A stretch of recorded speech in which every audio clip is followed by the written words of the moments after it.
Hey everyone, if you guys like the content, go and subscribe to the channel, click the bell notifications, and give the video a like or share.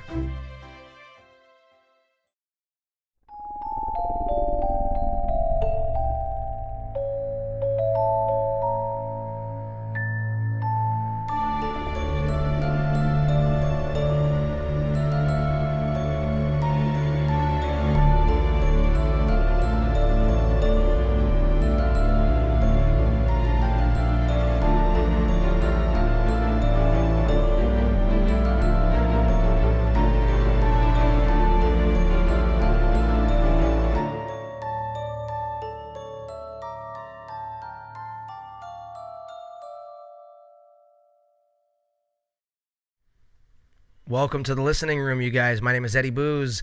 I am your host, and with me today is a great friend of mine, wonderful director, wonderful filmmaker, actor, Mr. Tim Kruse. Welcome to the show, Tim. Thanks for having me, Eddie. I appreciate it. Absolutely, my brother. Thanks for coming on today, man. I really appreciate you being here. Thanks. Yeah. So through the grapevine, I've heard you wanted to be on your show, so right. I set it up. Right on. Yeah. So yeah, busy, I had my people contact your people, and we worked it out. So busy. All right. Absolutely. So but no. So I had Joel on a little while ago. And some of you guys who are watching have seen Joel before, and I've seen Joel on this show before. I think he was on last week, and Joel and Tim and I all met relatively right around the same time, working on some independent shorts that I wrote. Yeah, actually, and Tim actually directed the second thing that I ever wrote, and I had a lot of fun with it. And actually, no, it was the third thing that I ever wrote. In fact, you were the first person that I ever just put my story in someone else's hands and said, just go ahead and take full control and do it. You took a chance at kind of the Clinton Rose you're talking about. Clinton Rose, correct. That was the step up for the movie. Right. Well, I feel like okay, so out of the 6 original shorts that I wrote, I really feel like Clinton Rose was one of the better ones, and I feel like it had like potential to do more than just the one story. Sure. Because the character. Yeah. Right. Yeah, absolutely. The character lent for obviously more than one story, but it was very cool to see my characters and the creation that I had that I had written get made by another team, and see how that kind of came to fruition through their eyes. Sure. You know what I mean? And I got to be honest with you, I really enjoyed it. I think it came out really good, and I'd like to show you guys out there the actual Clinton Rose. Not today, but soon. I'd like to have Tim on and maybe go through that. It's about an 18-minute short. Yeah. So what we would do different if we had right, yeah, no, we had a little bit of money, but no, yeah, I think you killed it. It looked fantastic. I think it really came out wonderfully, and I like the characters. I liked who you got to play. Yeah. Clinton. I liked who you got to play the doctor. You know what I mean? Matt. Yeah, Matt was great, and Clinton was awesome. Daz was awesome as Clinton. So yeah, I'd definitely want to show the people out there what that's some of the stuff that we're gonna be putting out as well. Sure. But we'll do that in time. But right now I always like to start my show off like to start my day off, with a little bit of gratitude. So today, I am so happy and grateful for the ability to play instruments, for the ability to focus, learn, take my time, and put my extended period of time into something. Knowing that I'm only going to put an hour in now. I'm only going to put an hour in tomorrow. But I'm still going to be progressing towards a goal, and not just get frustrated with, 5 minutes of activity and it being, and me feel like it's beyond me, me quitting. Sure. So I'm happy and grateful for the ability to play instruments, for the ability, for the patience and focus that it takes to play those instruments. So today, that's my gratitude. I'm so happy and grateful for the ability, for the focus, all the aspects that come with and encompass, playing instruments. Why don't you tell me one thing you're grateful for today, bud? Well, the interesting thing is it's something I've been thinking about because I watched a few of your episodes, and as you start that, I was like, I could say, oh, I'm grateful for like, my family and this, and I have a job, etc.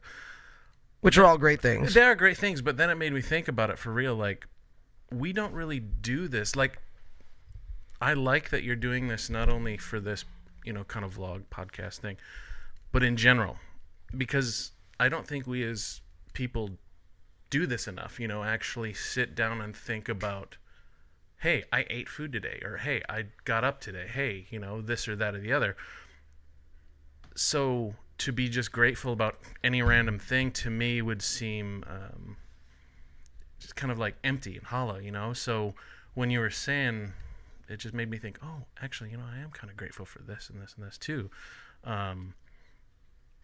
So if I had to really choose and think about something, I would say I'm grateful for kind of a similar thing as you, because in like last year, I finally started learning how to say no. I know that sounds weird, but I'm actually kind of grateful for that, because then I'm finding self-value. Of course. More like, oh, I'm actually worth something. Like I'm actually good at something. Sure. Instead of just, sure, I'll do it for you. What do you want? I don't know. Okay, I'll do it anyway. Right. It's like, no, I'm worth this. Yeah. So it's that same essence of like, you're grateful for like, you can learn how to play music, you can pick up a guitar or anything and just learn and focus and take the time. And I guess for me is that I did that. I took the time I learned and I said, I'm not going to do this anymore. Right. And just the idea of like that I can do that with anything, even thinking about what I'm grateful for. Right. Well, here's the thing. Let's get specific for a minute. Absolutely. Well, two things. Number one, you said something earlier in that you didn't want to think of a hollow gratitude, something that was, may feel just kind of contrived. You know what I'm saying? Great to see you, my man Ray. Good to see you guys out there. Thanks for joining us on the listening room.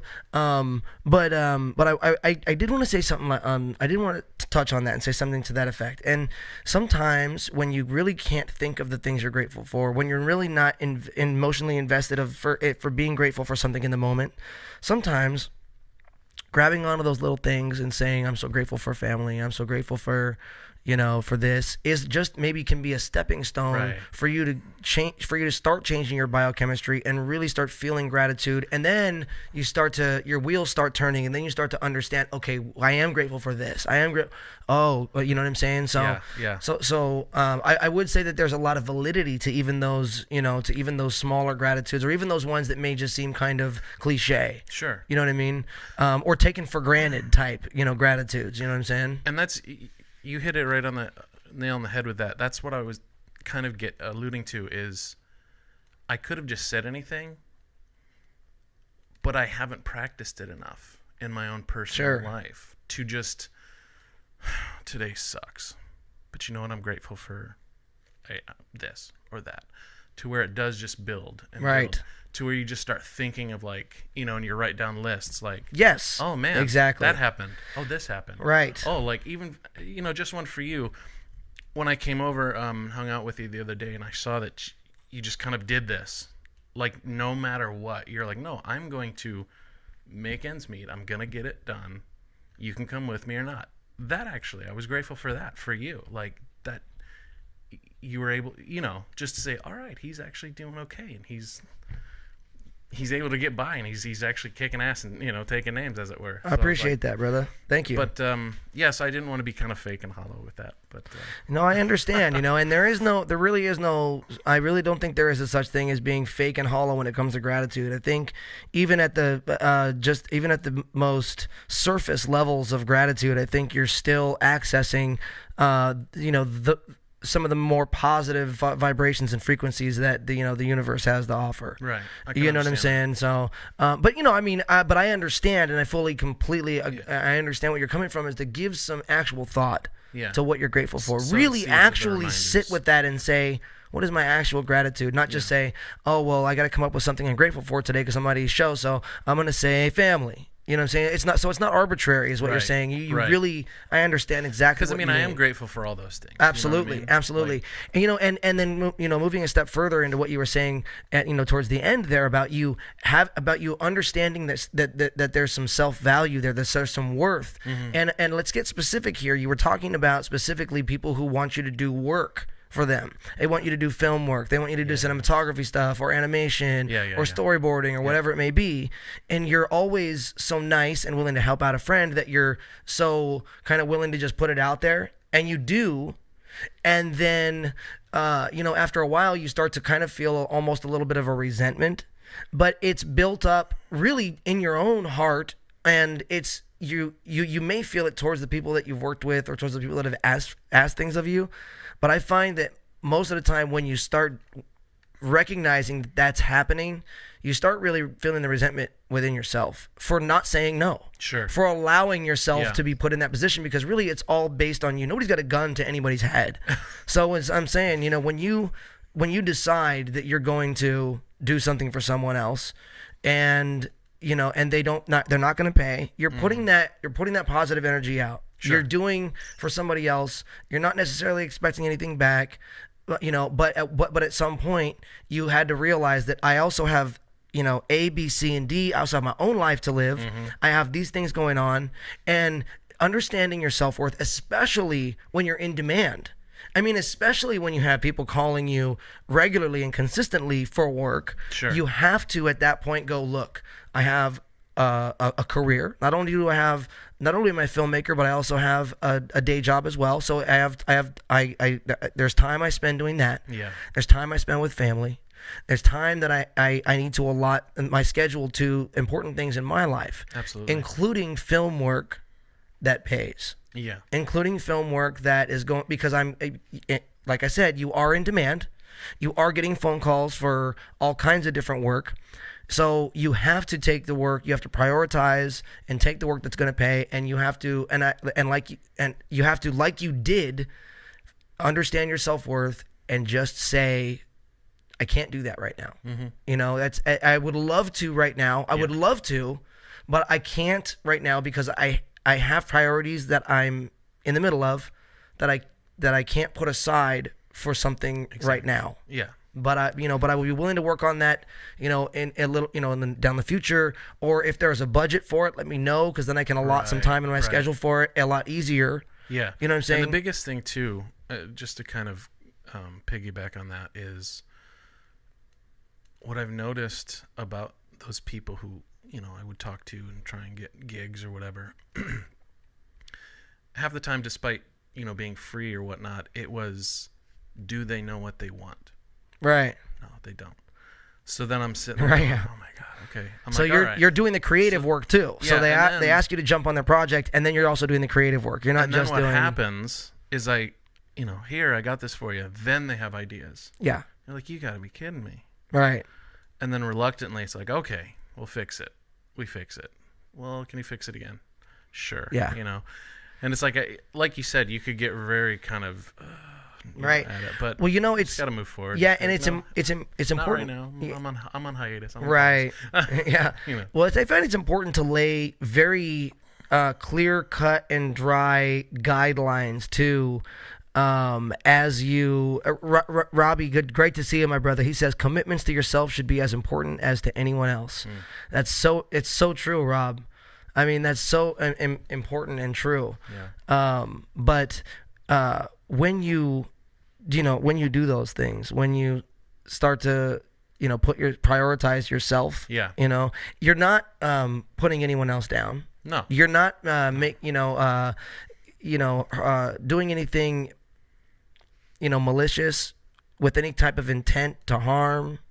All you're doing is what's best for you in the moment. And that's what's best for you in your highest interests. And that's exactly what I'm grateful for is I'm not hurting them.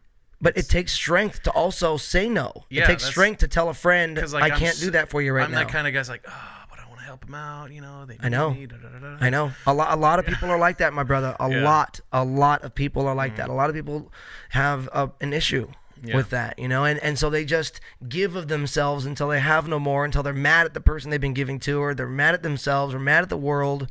You know what I'm saying? Right, and it just, like Robbie says, right there, if you can draw those healthy boundaries, understand them, and say, this is what I'm willing to tolerate and what I'm not willing to tolerate in my life, and then you live by those things. You set them out and you say, this is it. This is how I'm going to. These are the parameters that I'm going to work within, and then you don't stray from those. Yeah. Even if it hurts to say no to somebody, even if it hurts to say I can't do this anymore, even if you have to just stop because it doesn't align with your highest interest or because something about it doesn't mesh with something that you want in your life. Correct. You know what I'm saying? It doesn't. All I'm saying is that you have to be true to yourself. Yeah. You have got to be true to yourself, and you cannot, compromise in those types of boundaries. Definitely. I mean, compromise is what healthy relationships are built on. But, and obviously a lot of other things, trust and, communication and things like that. But a healthy amount of compromise is always key, in a healthy relationship. But, you have to make sure that you pour from a full cup. My cup runneth over. Amen. You know what I'm saying? Like, you can't fill anybody else's cup from yours being empty. So make the good decisions for yourself. You'll start to feel more fulfilled, and those around you who are most aligned with those highest interests will stick around. Oh, definitely. Be in your life. You'll attract people and situations that are better towards you. And that's that's kind of happening, which is cool. I have some irons in the fire, which right. I'm not privy to talk about as yet, but pretty exciting. Obviously we'll talk about them. Like Robbie says, feel the guilt and don't do it anyway. Right. my new self-help book. I love it. Actually, that's a pretty good title, but watch out, someone might take it. No, I like that. Feel the guilt and don't do it anyway. Yeah. And don't do it anyway.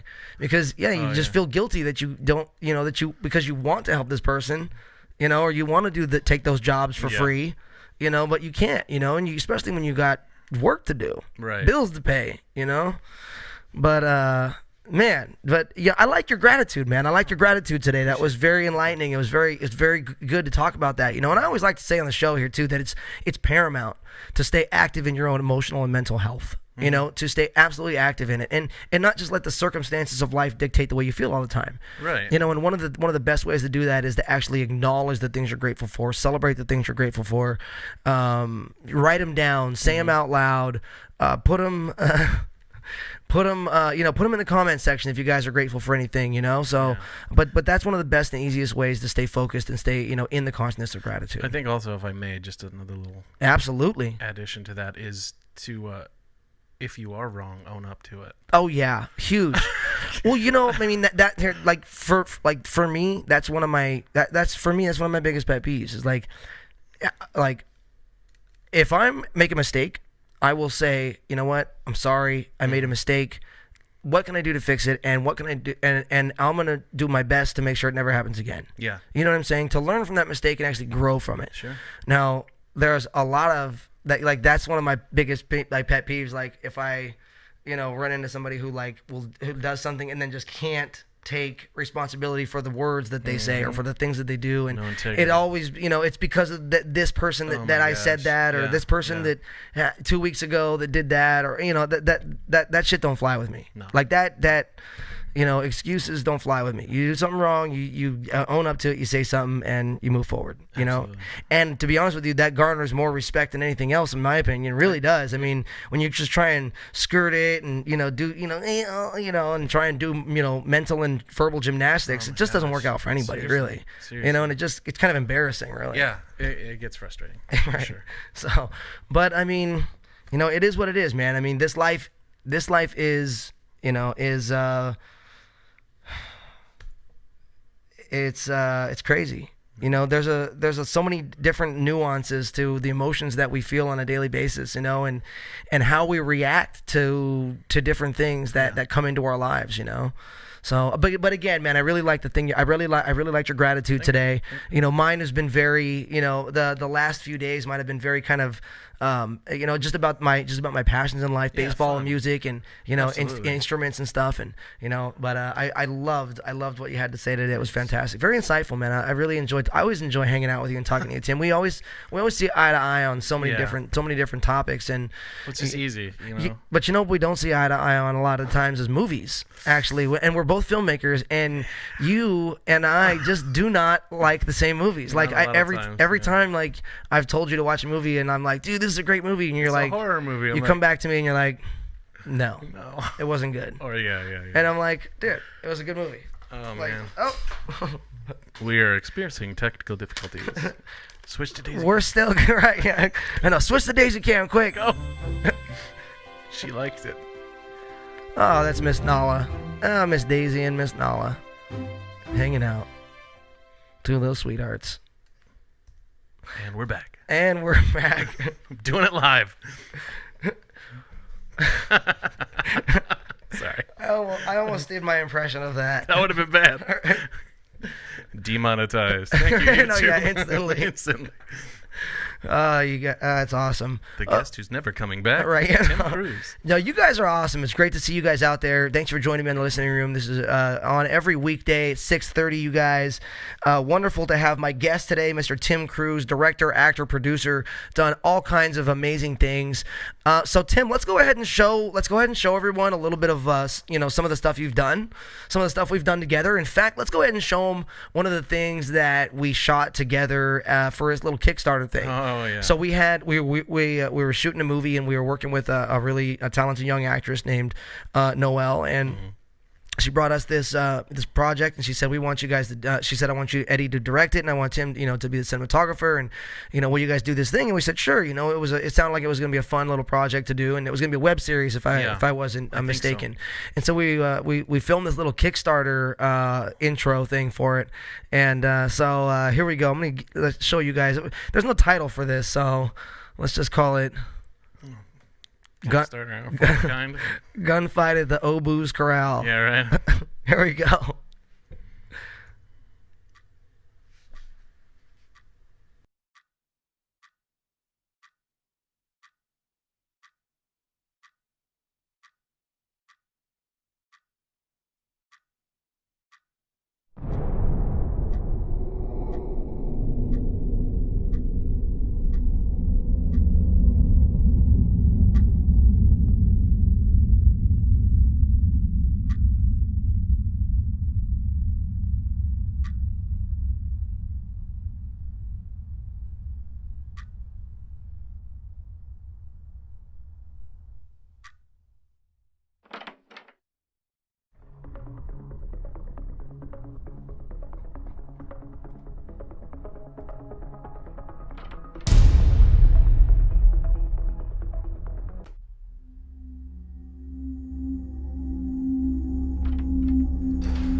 This was a really fun thing to shoot. We had a good time with this.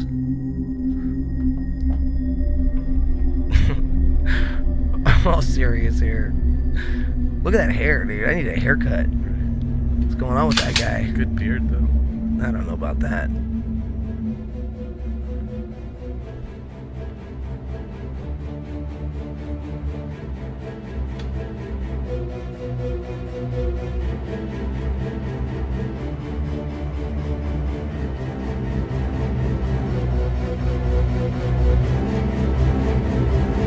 You, Tim.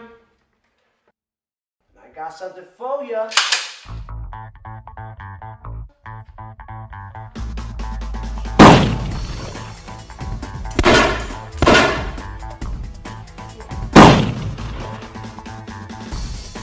Hey, Eddie. Yeah. I thought we were shooting at each other. Thought we were doing a dramatic comedy. We are. It's called Four of a Kind. Why did you bring a gun? I don't know.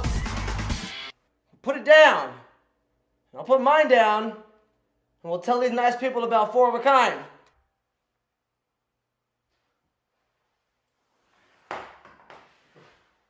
Yeah. You got anything to drink? Yeah, I got some stuff. Tim, how are you? Good to see you. All right. I have learned proper trigger fun. discipline. Right? Yeah, that was fun. I like that. I'm not a noob. That was cool, dude. All right, cool. So that was the little Kickstarter video that we filmed for Four of a Kind. That was too fun. Which unfortunately never It's been unfortunately it never got made actually. Oh, well. But that was really fun. I actually enjoyed shooting that with you. I always enjoy like those little exercises. You know what I mean? Yeah. Getting a little shooting in. You know. So let's go ahead and check out something else. Actually no. Let's go ahead and check out your demo. Let's go ahead and check out your Okay. your director's reel. So Sure. here we go. This is Tim Kruse's direct.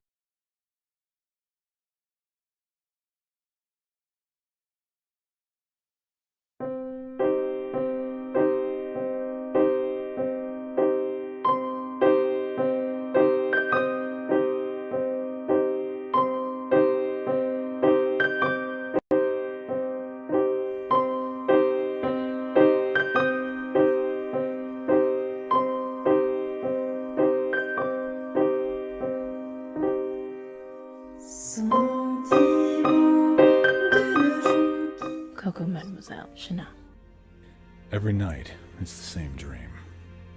And each day, I get closer to finding my family.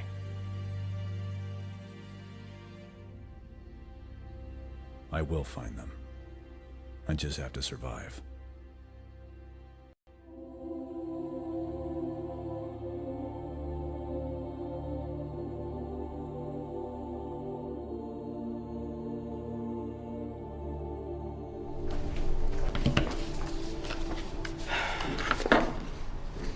So, Clinton, is it? It says here you checked yourself in. Yep. So why are we here today? Do you believe in magic?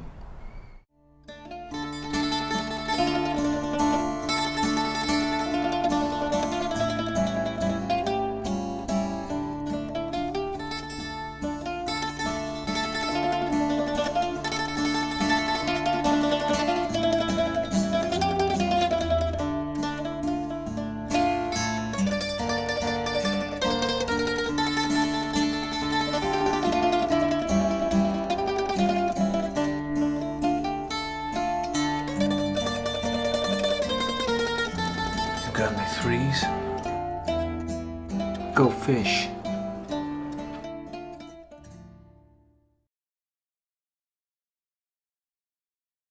Love it. That was awesome. Thank you. Thank you. I like that one. So you said that last one was supposed to be a little bit was supposed to be like a little bit more. There was supposed to be something more to that. Yeah, we were on mute, but the funny thing about that one is we shot it in one day. Obviously, you saw Joel there. My whole intention was literally to get at least 5 or 6 people. I was gonna dress up a little more like Don Corleone, you know, like, yeah, how you doing? You know, do the whole shtick, and just show a bunch of these like typical like, you know, gangsters and like mafiosos and stuff. And then all of a sudden he was gonna be like, and so I have to say, I believe it was Colonel Mustard in the billiard room with the knife, you know. And then you show Clue. It's like these mobsters are playing Clue. You know? Right. But nobody was free. So I was like, all right, Joel, here, smoke this. Good lighting. Boom, boom, boom. And it was just the two of us, literally. I was Just back go and forth. fish, just real easy. Yeah, go fish. So That's kind of hopefully- cool. Hopefully it played like we were playing something other than go fish. No, that played good. That was Yeah. really fun. You know, so what we do here on the listening room every day is we do a song too. Okay. And we're talking about filmmaking today. So I think I thought Tim had a good idea. We were talking about it before, and Tim said, "Why don't you show the song you wrote for that movie?"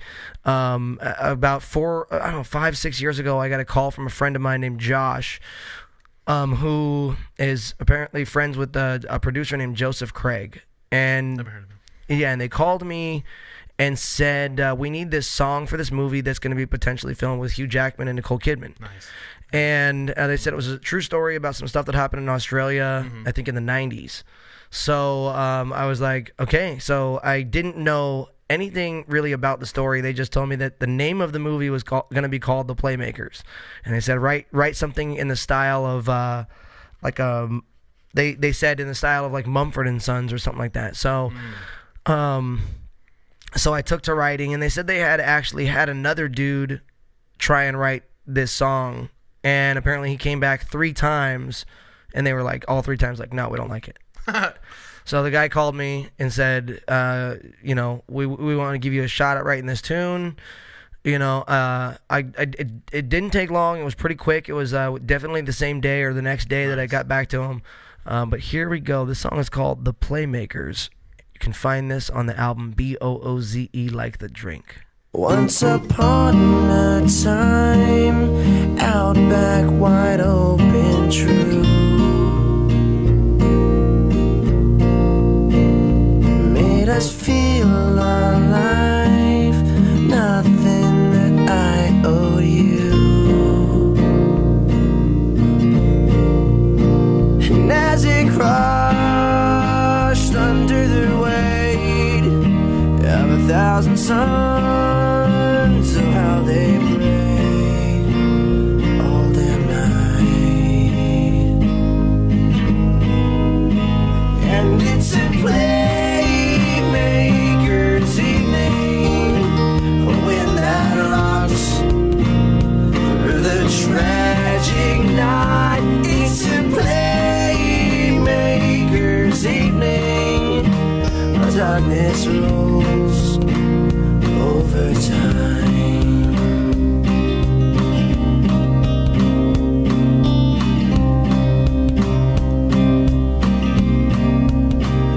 Once upon a time, over the oceans in June,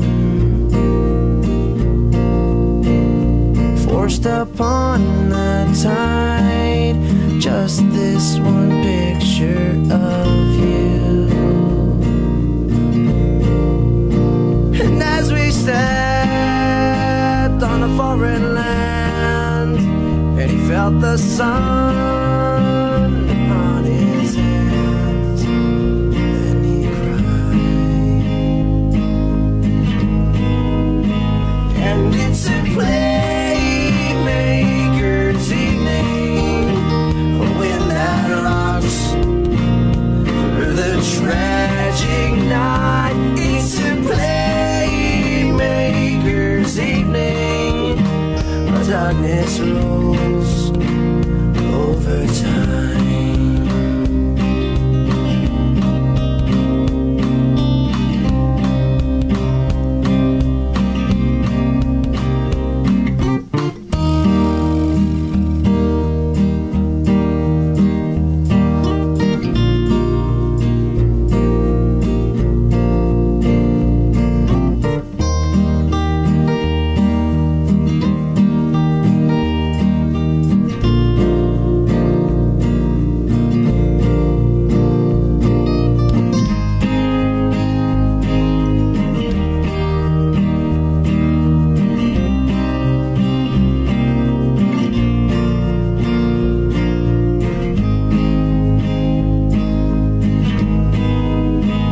And it's a Playmakers evening when that locks through the tragic night. It's a Playmakers evening, the darkness rolls over time.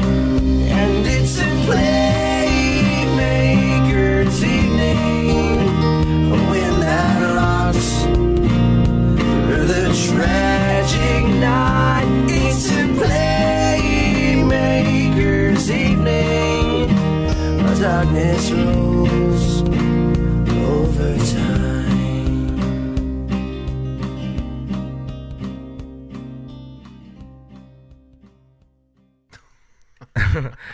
All right, that was the Playmakers. I wrote that for a film that don't believe ever got made, actually. But I remember sending it to the producers, and I got a call from that guy, Joseph Craig, like the next day, and he was like, we love it. He was like, we definitely want to use it for the film, but I don't think it ever got made. So no worries. Anyway, that was the Playmakers. I hope you guys enjoyed that tune. Absolutely. We'll be showing you guys some of the other songs from Booze like the drink in the future here. Nice. But until then, let's go ahead and jump over to some more video scenes from Mr. Tim Kruse here. All right, let's see here. What do we got next? What do we got next? What do we got next? All right, here's the Survive trailer, my man. So this was part of the demo. You're going to see a little bit of that kind of post-apocalyptic type thing. This is the trailer, the full trailer for Survive. And man, I really wish that you could find the footage for that fight scene, because I would like to edit the whole thing, because it was choreographed so nice. And me and Joel, I think we really had a great time doing that. But so I'd have to get a drive fixed. Gotcha. So tell us what this movie would have been about had it been made. Well, okay, but the way I made it was to be a trailer, which is interesting. But School project? Yeah, it was for college, but was thinking of doing a full-on movie. Man, I had it in my head. Now it's gone. It's basically kind of like, at the time I made it, the zombie thing was really big. You know, the kind of creatures, as you should see in this other trailer at the end. But it's about a father who thinks everything's lost. You know, his family and stuff. But he's just like, but I gotta live on, and my family would want me to. But then, you know, spoiler alert. You know, he kind of finds them, but then it's all about kind of getting revenge and surviving. Interesting. That, you know, so it's kind of put certain video games, like Borderlands or like a Mad Max kind of thing, kind of feel, you know, with Sure. just like I can dig it. Division, Zombie Apocalypse, or Z Nation, I think that's what's called, something like that. Right. But I wasn't necessarily gonna have them as zombies per se. I didn't really get that far yet, but I gotcha. it's just a trailer. All right, well, let's check out the trailer for Survive. Each night is like the last. It's always so quiet. I was supposed to protect them, but I didn't. I couldn't. They were gone before I had a chance to. Every night I see their faces, smiling. The world hadn't gone to shit. I know I'll be with them again someday. For now, I just have to survive. What do you want me to say? It's not your fault. This is the second time I've lost her. Lost? I know you're not happy here, but I don't care. If she does anything stupid, cut off her fingers. My dad will find me. He'll be here. I'm counting on it. You! He's gonna kill you. He'll try. We got everything you need. What about guns? I'm gonna have to have an early start. It's better that we get rest now.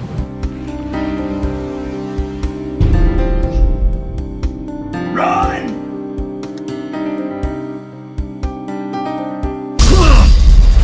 Son of... Hey! You know why I'm doing this. Remember the last time we met, right?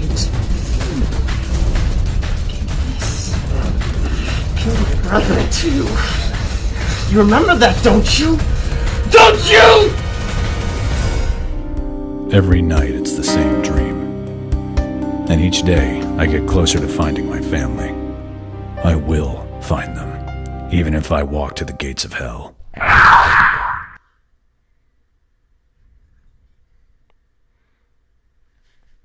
Dig it. Love it. Awesome, dude. Thank you. I like that. That last shot was a trip. It was literally Joel in the shot, and the dude who played the little legless salesman, Paul, he was the cinematographer. We have everything you need. We literally had to go in my bathroom in my apartment and just cover the light and just pop a pinhole in it with some of this that black aluminum stuff, just so we had a sliver of light, and we're in the dark. Really? Yeah. And then all of a sudden something started like smoking because the light was getting really hot. It's like, all right, we're done. We got it. We got to go. Right. All right, let's check out another one. All right, so this one's fun. This was this was a spot you did for a project to do a DiGiorno's commercial. So let's go ahead and check this out. I really enjoyed this one myself. Actually, this was really fun. You just gave away the joke. I got you figured out, Frankie. You think you're smarter than me? You figured. Oh, Benny, he'll never figure it out. So I'm gonna ask you one more time, and don't give me your lies. No, I wouldn't lie to you, I swear. Then who did you get it from, Frankie? It's not delivery. It's DiGiorno. It's not delivery, it's DiGiorno. It tastes so good, you'll have a hard time believing it yourself. Oh, look.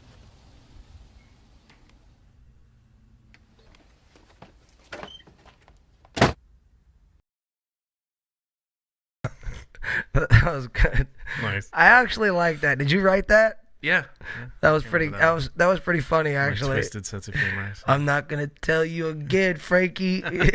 Like we actually had in the cut where he was like, "Where'd you get it from? Caesar's, Marco's?" You know, I did see that one. Yeah. I saw that. Like, no, that's too many. I saw through every pizza chain. Like, no. I saw that version of that actually. That was pretty good. Too many. Just right. Two. Yeah. Oh, that was fun, dude. That was awesome. All right, let's check out another one. Right. I got you. Oh, that's the same one. All right. So this one is kind of a documentary you did on a magician, correct? Yeah. If anybody has seen like America's Got Talent, Nathan Fan, or that magic show on cable, I haven't watched it because I didn't have cable. Gotcha. Like, you know, the Masters of Illusion or something like that, I think. I can't remember exactly what it was. I'm probably going to get chastised for saying it wrong. But he's been doing really well. Awesome. This was a while ago, so yeah, it was fun. Awesome. Fun interview. Well, let's check this out. This is a little bit of magic for Mr. Tim Kruse. Not the title, but that's okay.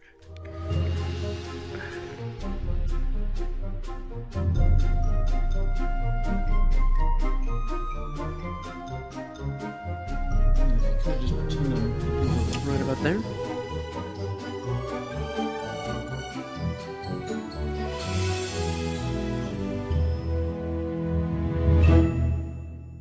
Give your name to everybody. Hi, I'm Nathan Fan. That's N-A-A-T-H-A-N. P-H-A-N.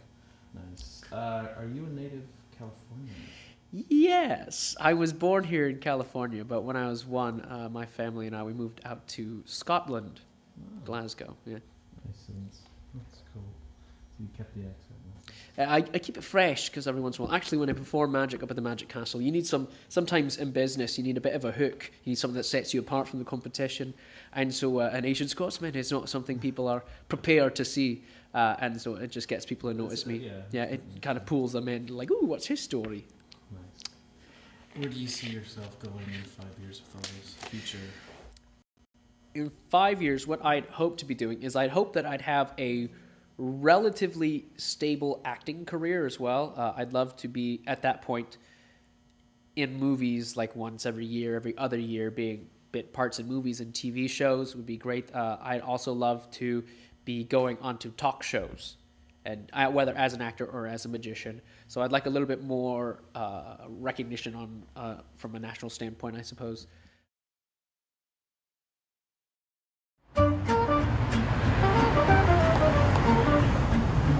Yeah, this is the area I was talking about.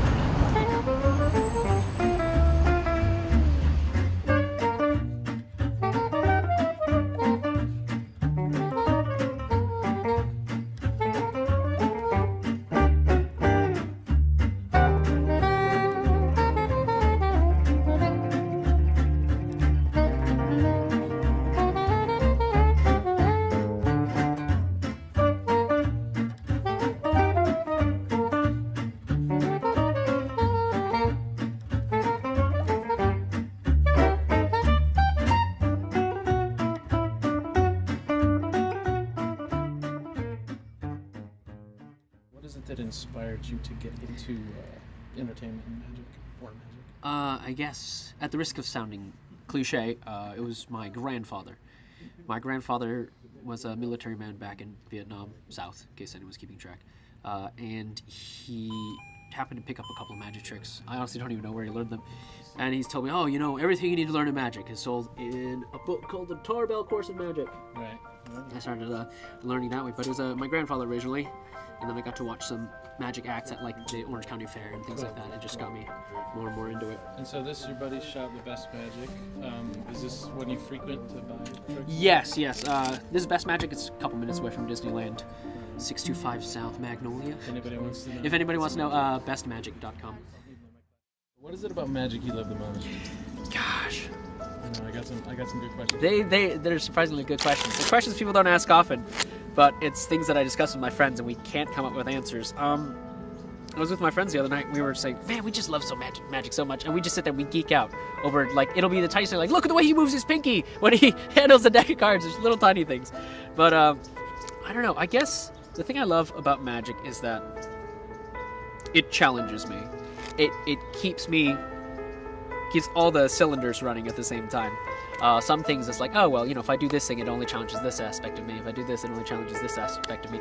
Magic seems to just challenge every aspect because there is the monitoring of the sleight of hand. You have to make sure that there's clean and precision. You also, at the same time, have to monitor your audience and see how well they're responding. Check to make sure that your angles aren't being revealed. You always have to, handle the audience management. If they don't see you responding to something, you gotta, cut around certain material and jump into something else. There is the constant persona, making sure you're keeping their attention, plotting, I love that it can transport people, that people say, oh, magic's fake, and to me, magic really is real, because it creates, like, a moment, a magical moment, and it transports them away from the ordinary and into the extraordinary, or the supernatural. And in that moment, they cannot explain something. There's something they do not understand. It gives them hope. It gives them escape. It gives them release. And it's just magic.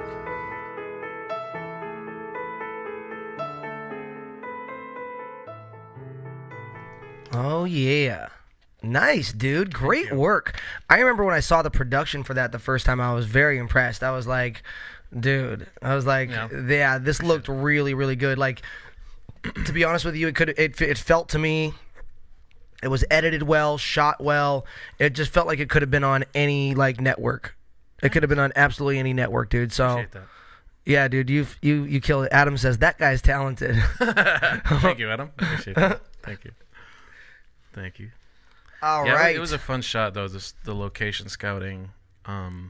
Nathan actually picked the second one, and he had access to the first one, the little theater, because later. A couple months later, he actually played in Sweeney Todd, and we went and saw him. Oh, that's cool, dude. Yeah, it was cool. So I was like, oh, theater, it's perfect, and then just all the other shops were nice. They just fit, All right, so I'm gonna ask you something. So I would like to know. I personally would like to know, and now that X-Men are with the MCU, God, yeah. I was wondering who you would like to see play Wolverine. And by the way, throw your guys' votes for who you'd like to see play Wolverine out in the comment section too. Even though they'll all be wrong. I'm sorry. Who would you like to see play show Wolverine? And if you got more than one guy, yeah, let me know. So I know everybody's Tom Hardy. Yeah, he's a great actor, but my problem is he's too famous. Gotcha. Well, when Hugh Jackman came in to play him, he was a nobody. Right. But everybody knows, if you're a comic nerd or whatever, Wolverine is like 4 foot something. Hugh Jackman is 6'3". He fit, but he didn't fit. He had the acting chops, had the heart, he was good. He was good. The guy that I want to be Wolverine is Christian Kane. Christian Kane, he was in Leverage, right? Yes. He plays, he is Wolverine. If you've never seen Leverage, try and find that show. It's 5 seasons. The character development in the show is amazing. I enjoyed it. It's so good. You think Christian Kane would be good for Wolverine? Oh, he'd be perfect. I don't. He's short. He's already got the gravelly voice. He already knows all of the martial art moves. So here's the thing, though. He pretty much is there. Even though Wolverine was short in the comics, Hugh Jackman's what, 6'3", 6'3", 6'2", 6'3". So even though he's 6'3", so has he set a new standard as far as that kind of height goes, or do you think it's okay if we go back to the short, stocky Wolverine in the comics? Absolutely, I think people would embrace applaud that? it. Oh yeah, You think actual comic fans would dig that? definitely. Yeah. Look at what Ryan Reynolds did for Deadpool. Okay, now let me. Is Ryan Reynolds short? No, he's not. But Deadpool's not short. But what I'm saying is, Ryan Reynolds went, no. This is Deadpool. It's a rated R movie. This is Deadpool. And everybody's like, no. He goes, then I'm not using you.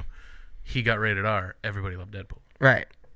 I gotcha. Well, okay. So, in my opinion, it's very unlikely. Oh, absolutely. that would even be it's not gonna happen. a thing. It's unfortunate. 'Cause But he's a TV actor. But what about? I mean, is there anyone else in your running around in your mind, or that's crossed your mind for that? Because to be honest with you, I don't even think that I could think of somebody. Ray says Jason. I said mimosa. Like the drink? No, he's too Like tall. the drink. He's too tall. No, if Jason Momoa would be anybody in another comic movie, save for Aquaman, which was whatever, I think he would be good as Lobo. That actually plays. You see I what I'm mean, saying? well, you look at the comic, you look at Jason Right. Momoa, he plays. That's- And Lobo actually, I could see Lobo being a very successful movie if they stayed true If and they made it did an it R right. rating. Yes. If they gave it the R and they, It's got to be brutal, gritty. yeah, Heavy that would metal, be rock and good. roll. I could see totally see Jason Momoa playing. The other guy that I was thinking of, if we're going to Lobo and then we'll switch back to Wolverine, is the guy who played the comedian from Jeffrey Dean Morgan. All he needs to do is just beef out a little bit. He Yeah. could do it. But He is actually a little thinner than I thought he was. well, yeah, especially because of Negan. He Right. like 50 pounds. I thought like in the comic, Negan was like bigger. Yeah, no, but he dropped weight for it in the show. which is Weird. Yeah, I don't know. But back to Wolverine. No, I can't think of any other actor. I mean, that's the other thing too, right? Is the unfortunate thing with like Hollywood and everything nowadays is it's all about marketing, marketability. You know what Right. I mean, like, oh, let's have another, a Will Smith movie or whatever. I mean, okay. And he there's nothing was wrong good with in that, No, but nothing wrong. Like, we've seen him too much. We'd like to see. What about this other guy that we've only seen in two things or not seen at all? Right. Dude, you know who I like, bro? Speaking of actors who, I mean, he's been around for a minute, but he's just not got as much recognition yet as I think he probably will moving forward to in the future, is Logan Marshall Green. Huge fan. That sounds dude. familiar. Like, I can't picture the face dude, right now, though. he was in 3 amazing movies that I can name right off the bat. Devil. He was the kid who was in the elevator in that movie Devil with those. It was him and Bokeem Woodbine and like 2 or 3 other people, and they were stuck in this elevator, and they all started dying one at a time. They all started getting murdered one at a time, and nobody could figure out who was the one who was killing the people. It was a good. I liked it. I thought it was a good movie. I haven't seen that one yet. But he was like the young like courier who like made his way into the elevator at the last minute. Anything else? He was in The Invitation. Have you seen that? That sounds familiar too. Watch it. It's Okay. it's worth the watch. So here's the thing. Slow burn.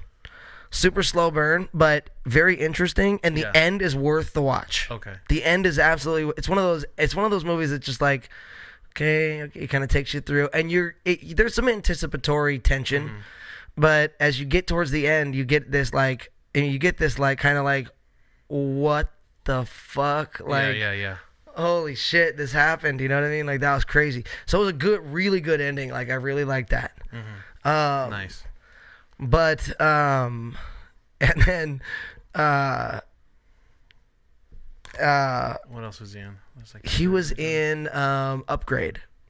That recent movie that like Blumhouse action. So these are all horror movies. Well, I don't watch that much right it wasn't a horror film. It was more of an action movie. Is that right? Yeah, absolutely, dude. It's about this guy him and his wife get in a car accident at the beginning of the film, and his wife ends up dying. He ends up being murdered actually right after the car accident. Oh, dang. Some people pull him out of the car and end up murdering the wife, and they shoot him in the back of the head, and he ends up actually living through it, but he's paralyzed. And this guy comes to him and says, "Hey, I've seen the trailer to that And one. he says, Okay, "I have this okay. thing I can implant in your neck that will like help you like And walk he's like again." a super soldier or something. The thing like he beats the ever living. Well, the thing is like conscious that he puts in his neck, Got you. and it starts talking to him, and it can actually like help him with his strength, and actually help him like turn his pain receptors off, and like I see the there's face to the name. Yeah, very cool film, dude. Very cool film. He's a killer actor, dude. He's a killer Well, actor. man, there's a lot of actors. Like, I have a project. I don't want to talk about it because, I'm still working on it. Still working, fleshing it out, yeah. But there's just some actors that like are in TV shows that maybe you've seen, maybe Sure. you haven't. Like, for instance, I don't know if The Last Kingdom. Have you seen that one? Haven't seen it yet. Like, that's a great show, and obviously some of them have probably been in like a Game of Thrones or something Sure. of that nature, or whatever. But like, they've been in enough to where if you saw their faces, you're like, oh, I recognize you. But they're just, I think they're almost better than some of these Hollywood A-listers. And I don't mean that in like talent-wise per se. Almost just of a more fitting role where they're like able the to fit into caliber the is actual there, and they would fit better. Yeah, like yeah. acting wise, their chops are as good as the A-listers. Like the lead actor in The Last Kingdom, Killer, like, amazing. Or even in Vikings, the lead actor in Vikings, the guy from what was his name? Shit, right? The guy who played Ragnar. Ragnar, yeah. Yeah, like, yeah, he's I an liked him. amazing actor. You know, it was really I thought so too. It was really weird because like he was in that World of Warcraft movie. Yeah, I was like, it. Yeah. Okay, what happened? That's what I'm saying, You know? right? Like, I you don't see these people, and you're like, why not? Right? Why, I don't know, man. Why are we getting Maverick? If you could work with any person, any actor, choose any actor to work with, who would it be? Like nowadays, or just in general? Anyone, in general. Alive or dead? In Or general. is this- I'm thinking now. I'm thinking Okay, like nowadays? people who are alive. But yeah, if Just you could work one? with anybody, pick one actor. Oh my God. You could make a movie with that person. Okay, Matthew McFadden. Matthew McFadden? Yes. Okay. I thought you were gonna say Josh Holloway. From I thought you liked him as an actor. I did. All right, you guys. So give me. We are experiencing more technical. We are not experiencing technical difficulties, Tim. We are experiencing a little bit of movement in the show here. We're going to go ahead into a. All right, we're going to check out something else Tim directed here called Behind the Pepper Box. Enjoy this, you guys. We'll be right back. And yeah, we'll be right back.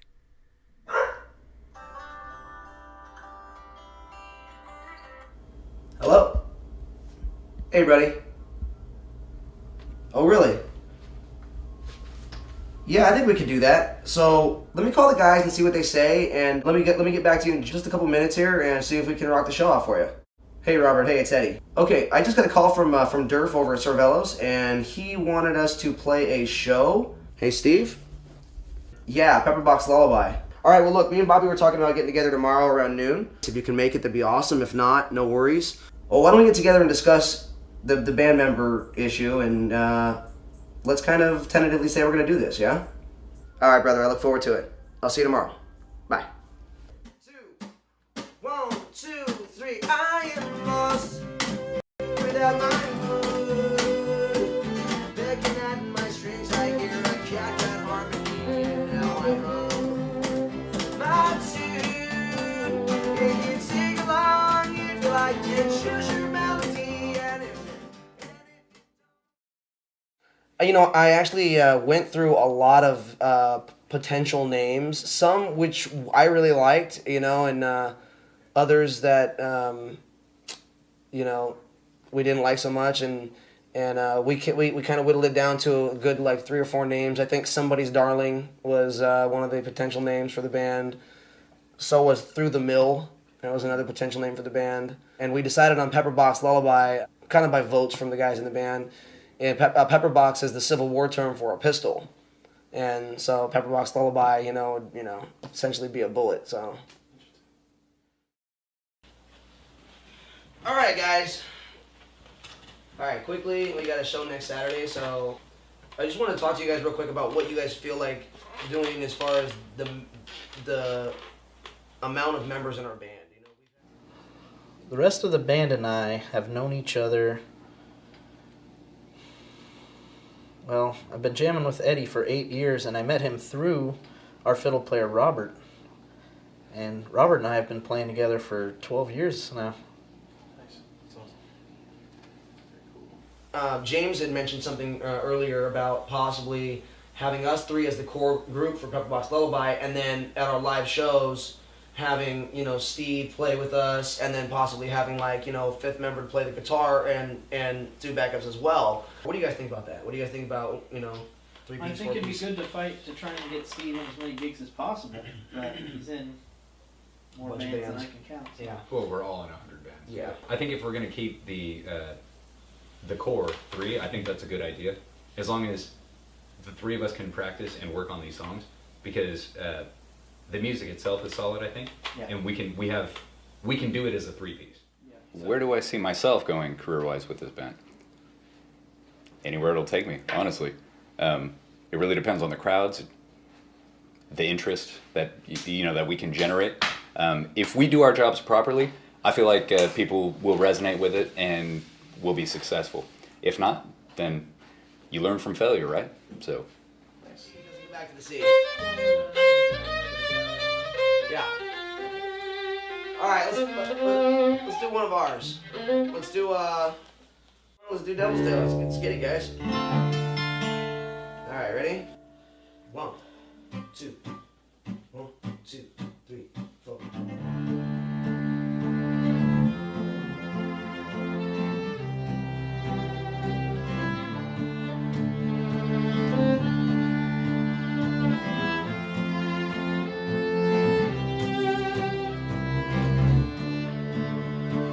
Hey, devil demons on a bed again, headed for the outback to disaster, my friend. Oh, let the earth in time as we know it, being of disparity and evil intentions. Devil sure don't know just what they have in store.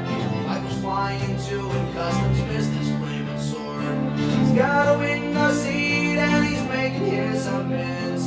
Jesus told him not to come and he's prayed for his sins. As he goes, he is his eyes, and the water on his lips, it tastes like wine. And now he stands 10 feet tall, with revenge on the tip of his light. That's how he falls.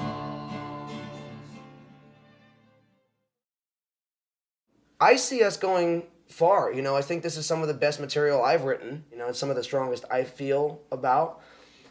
And I think this could go far if we really push it. I really do. I believe that.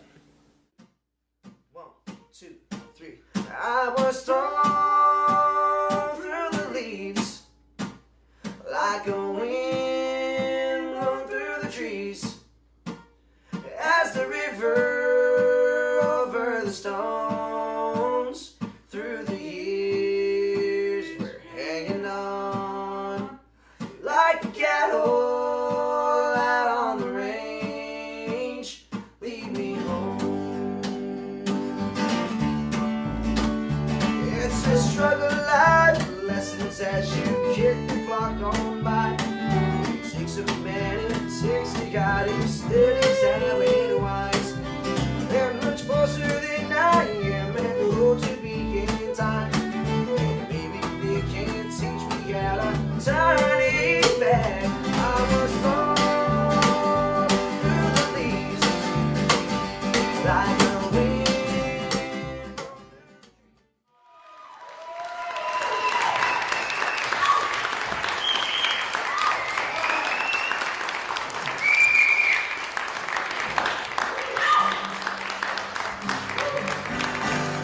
All right, you guys. We're Pepperbox Lullaby. Thanks for coming out today. We really appreciate you guys. So we're a local bluegrass band from Long Beach, California. My name is Eddie. This is Steve here on the banjo. This is Robert here on the fiddle, and this is James over on the bass. And what we're doing today is we're going to be playing a show for you guys. Thank you, guys. All right. This next song is called Moonshine Railroad.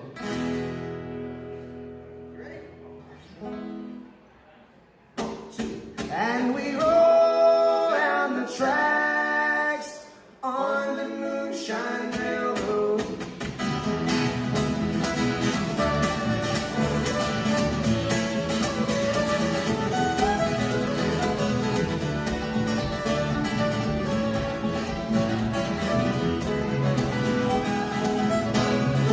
With the ball in your hand and a weed at your back, flying across this cool land, shine the boiler, the steam sure smelling fine.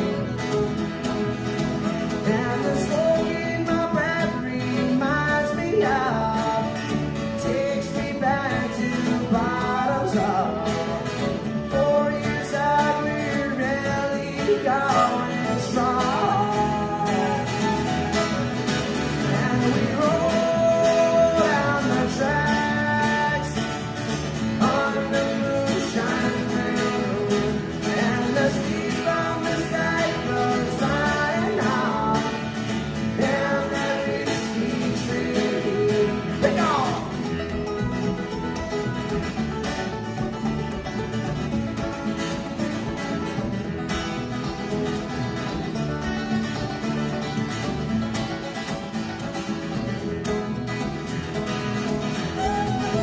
With a smile on your face and a toothless grin, headed for the west again. To Dodger, lick yourself a knee. If you start to slow down and the goal is out, pop yourself a job light. Shine the boiler, the steam sure smelling fine. And we roll down the tracks on the Moonshine Railroad. And the steam from the stack goes flying on. And then whiskey tree. And we roll down the tracks on the Moonshine Railroad. And the steam from the stack goes flying on. And then whiskey tree. And we roll down the tracks on the Moonshine Railroad.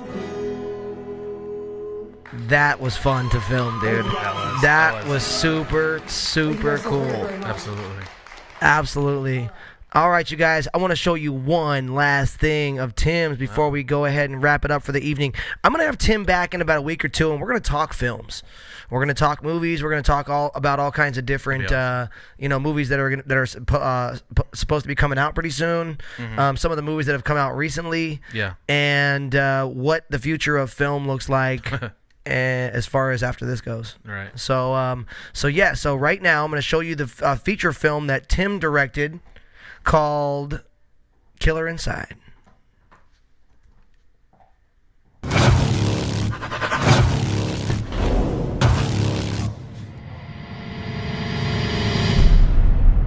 Right here. This is where I lost control.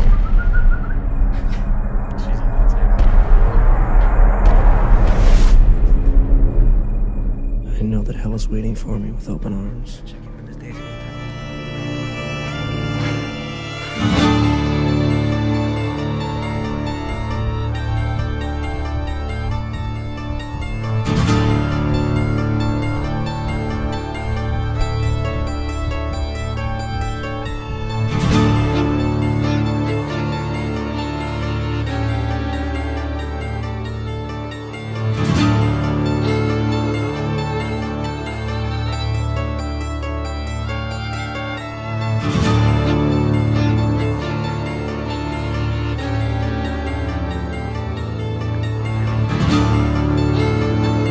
That woman. Yes, I did. Why? Because I couldn't kill you.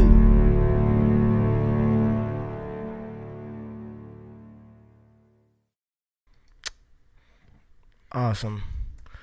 Dude, you did a great job directing that, bud. You really did a good job on that. I had a lot of fun with it too, dude. And like I was saying before, I wanted to get Miss Daisy in here so we could check on Miss Daisy one more time. Oh, there she is. And Miss Nala chewing on a bone. So join us tonight at 8:15, you guys. We're going to be going live and doing a jam session with Dave Burns and myself. Mr. Burns will be with me this evening on the banjo and the guitar.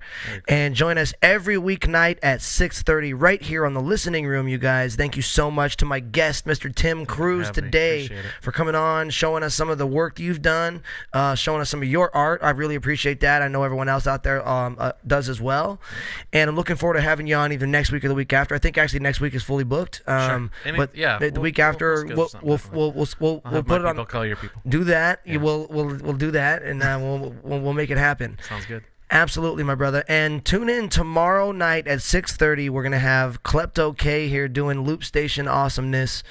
Cannot wait to have you guys see what we have in store for you guys tomorrow night. So make sure you guys make it right on back 6:30 tomorrow night on the Listening Room. Awesome. My name is Eddie Booze. Thank you again to my guest, Mr. Tim Kruse. Thank you for having me. Have a wonderful evening, you guys. Thank you all. Love you all. Thanks for being a part of the Listening Room tonight. My name is Eddie Booze. Go ahead and subscribe to the channel, hit the bell notifications, and give the video a like. We'll see you guys every Monday through Friday right here at 6:30. Take care.